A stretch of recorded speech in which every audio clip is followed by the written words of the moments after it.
بسم اللہ الرحمن الرحیم۔ اللہ تعالیٰ جب کسی کا معاملات کو حل کرنے والا ہوتا ہے تو کچھ نہ کچھ علامت ضرور ظاہر ہونے لگتی ہے، چاہے باہر کی دنیا میں کتنی ہی افراتفری ہو۔ یہ سکون اس بات کی علامت ہے کہ اللہ تعالیٰ اس کے معاملات کو سنبھالنے والا ہے۔ یقین رکھے اللہ تعالیٰ آپ کے معاملات وہاں سے حل کرے گا جہاں سے آپ کو گمان بھی نہیں ہوگا۔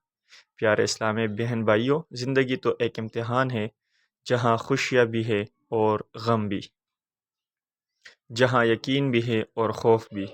یقیناً آپ کو تو ایسا ہی لگتا ہے نا، کچھ بھی ٹھیک نہیں ہو رہا، مگر حقیقت تو یہی ہے کہ آپ نہیں جانتے جو ہو رہا ہے وہ بہتر ہو رہا ہے۔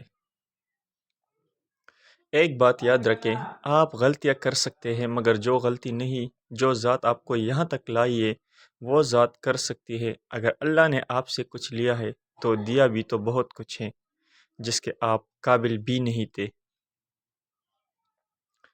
اللہ نے آپ کو ایسے مشکل وقت میں جہاں آپ کو ہر چیز ناممکن لگتی ہے، اللہ آپ کو یہاں تک لاتی ہے، اس لیے ہے تاکہ آپ جان سکو کہ ہر چیز نصیب یا وقت کا حصہ نہیں ہوتی۔ کچھ چیزیں تو دعاؤں کی ہی محتاج ہوتی ہے، پھر فرق نہیں پڑتا دنیا آپ کی رکاوٹ بنے یا پھر مقدر۔ جب دعا مخلص دل سے نکلتی ہے تو اللہ تعالیٰ اس کے حق میں دعا قبول ضرور فرماتا ہے، یا پھر آپ کو صبر سے نوازا جاتا ہے۔ آپ کے یقین نے ہی آپ کو زندہ رکھا ہوا ہے۔ ایک بات یاد رکھے، جب ساری امیدیں اللہ سے وابستہ کر لی جائے نا تو پھر ہار کا ڈر کیسا۔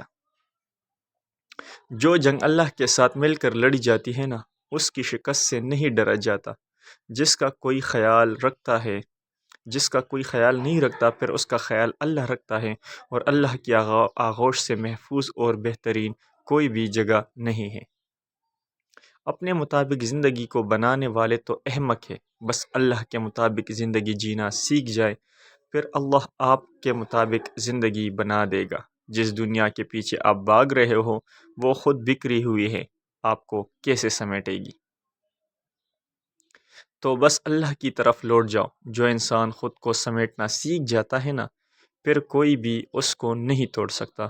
بس اللہ ہی تمہارا ہے اور تم بھی اللہ کے بن جاؤ۔ زندگی ختم نہیں ہوئی، زندگی ابھی باقی ہے، اور بھی اللہ راہیں نکالے گا، اور بہت سے نئے دروازے بھی کھلیں گے، منزلیں بھی ملیں گی، اور معجزے بھی ہوں گے، داستانیں بھی مکمل ہوں گی، اور دعائیں بھی قبول ہوں گی۔ اللہ آپ کو وہ سب دے گا جن کے ملنے کا آپ تصور بھی نہیں کر سکتے۔ اتنا طویل سفر کرنے کے بعد یہاں تک آنا اور مسلسل صبر کرنا مقصد نہیں ہو سکتا۔ اس کا صلہ اللہ ضرور دے گا۔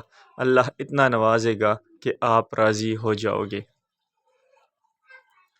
اگر آپ یہ سوچتے ہیں اب تک نہیں ہوا تو آگے بھی نہیں ہوگا، جو اب تک نہیں مل سکا وہ آگے بھی نہیں ملے گا۔ جانتے ہیں جس منزل کا تعین عرش والے نے کر رکھا ہے، اسے کوئی بھی دنیا کا راستہ نہیں روک سکتا۔ یہ ضروری تو نہیں جو مانگا جائے اسی وقت ہی ہمیں مل جائے، اور یہ بھی ضروری تو نہیں جو چیز نصیب میں نہیں وہ کبھی بھی نہ ملے۔ یہ تو بس وقت کی ایک ترتیب ہے۔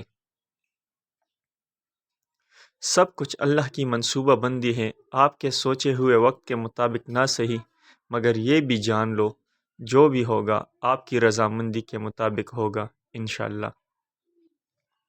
سوچو اگر سب کچھ ہمیں فوراً ملنے لگے اور ہو بہو ویسا ہی ملنے لگے جیسا ہم چاہتے ہیں، پھر اس چیز کے مزے کا کیسے پتہ چلے گا کہ جو چیز اللہ سے مانگ کر اللہ کو منا کر حاصل ہوتی ہے۔ بن مانگے مل جانے کا تو مزہ ہی نہیں ہوتا۔ یاد رکھے، جب پریشانیاں اور مشکلات حل ہونے لگتی ہے اور راستے خود بخود کھلنے لگ جاتے ہیں، یہ اللہ کی طرف سے ایک نشانی ہے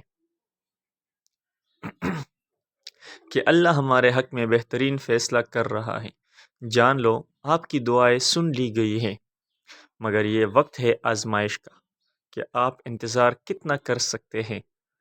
آپ کا سکون اسی میں ہے کہ آپ یہ بات سمجھ لیں، جو بھی ہوا اللہ کی رضامندی سے ہوا، اور آگے جو بھی ہوگا اللہ کی رضا سے ہوگا۔ اگر دل کو حقیقت پر منانا مشکل ہو گیا ہے تو پھر اللہ کو منا لو جو حقیقت کو بدل سکتا ہے۔ تو جان لو اللہ کو منانے کی ایک ہی تدبیر ہے، دعا، صبر، یقین اور انتظار۔ اللہ نے ہر چیز کو کسی نہ کسی مقصد کے تحت تم سے وابستہ یا دور کیا گیا ہے، اور وہ مقصد آپ کبھی بھی نہیں جان سکتے۔ بس آپ نے صرف اتنا یقین رکھنا ہے کہ جو اللہ جانتا ہے وہ آپ نہیں جان سکتے۔ بس آپ ایک بات یاد رکھیں اور مطمئن ہو جائے، جس کے ہاتھ میں آپ کا نصیب ہے وہ تو معجزوں کا بادشاہ ہے، اس سے تو بہترین مصنف کوئی نہیں۔ اللہ جب چاہے کہانی کا رخ جب چاہے موڑ دے، اور زندگی کا ہر پہلو آپ کی چاہت کے مطابق کر سکتا ہے۔ بس آپ اللہ کی مان لو، اللہ آپ کی مان لے گا۔ قرآن پاک بار بار کہتا ہے، نا امید نہ ہو، کمزور نہ پڑو، بے شک اللہ ہر چیز پر قادر ہے۔ اللہ تعالیٰ قرآن میں فرماتا ہے کہ تم صبر کرو، جتنا صبر کرو گے تو اتنا ہی آپ کو صلہ ملے گا، جتنا اگر ہم کس چیز پہ جلدی کریں گے تو اس سے کچھ نہیں ہوتا، کیونکہ اللہ تعالیٰ نے ہر چیز کے لیے ایک خاص وقت مقرر کیا ہے۔